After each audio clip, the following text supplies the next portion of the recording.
Where do you think the biggest gains in efficiency have been that you've seen over that period?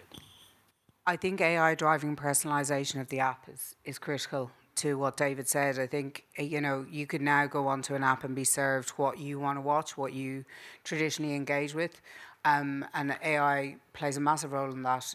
Just the efficiencies of not having teams running, apps in languages, apps in, I only follow Premier League or I only follow rugby or whatever your thing is.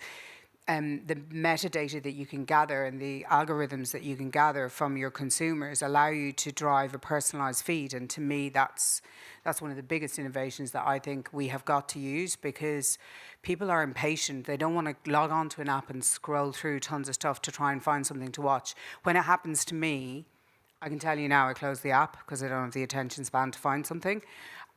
Whereas if I go on Netflix and they say, you've watched this, you're going to enjoy this, I will watch the trailer. I might not watch the series there and then, but I will watch the trailer. And so by serving up content that people will engage with, you're just almost guaranteed that engagement level.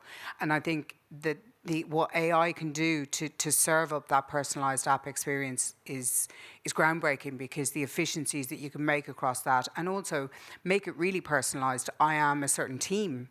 I don't want to watch one team against another. I want to watch this team. I want content about this athlete.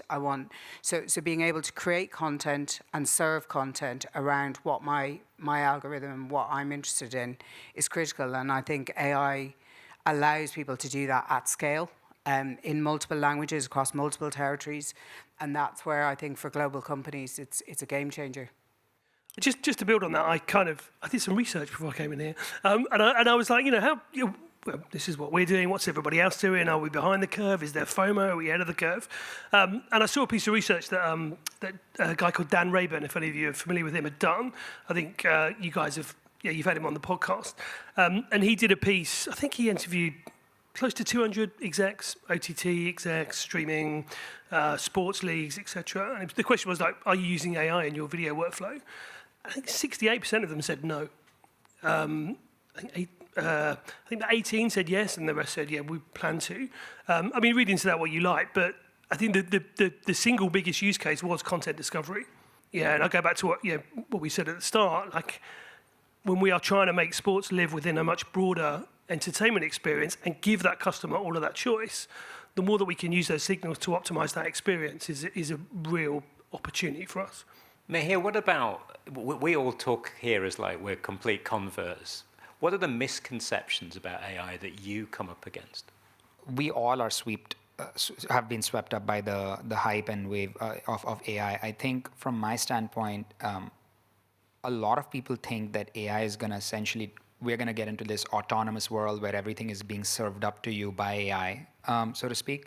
And to me, I have two kids, 6 and 3. I'm scared of what the world looks like in 20 years from now. But if that's what the reality is, but like I personally believe AI should be more of a helper rather than someone who's going to replace. This conception that AI is going to replace all jobs. We see it on our own day to day, right? Like from I'm running a startup. How many people are we hiring? I don't think it's taking away jobs. I think it's making your existing team members do more, do better. Now, does that mean that I may not need to hire as many people if the same person has superpowers? That's probably true. But from a perspective of especially in our industry, AI can do things on its own is just not going to happen. You talked about the Hindi use case in boxing.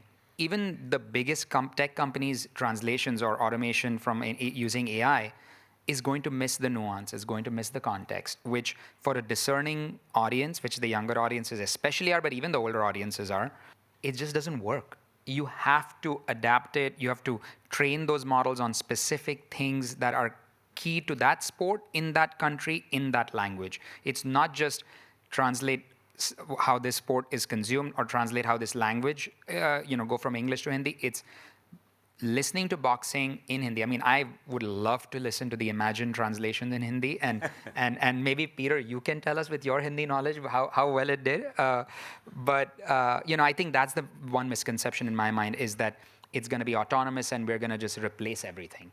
I don't think that's the case. On the other hand, though, people go on the other extreme. oh, it's hallucinating. Oh, it's not accurate. Well, it's not supposed to be perfect. It's supposed to make your life easier. Don't throw away the good, okay with everything else. From my perspective, that's where the adoption needs to be.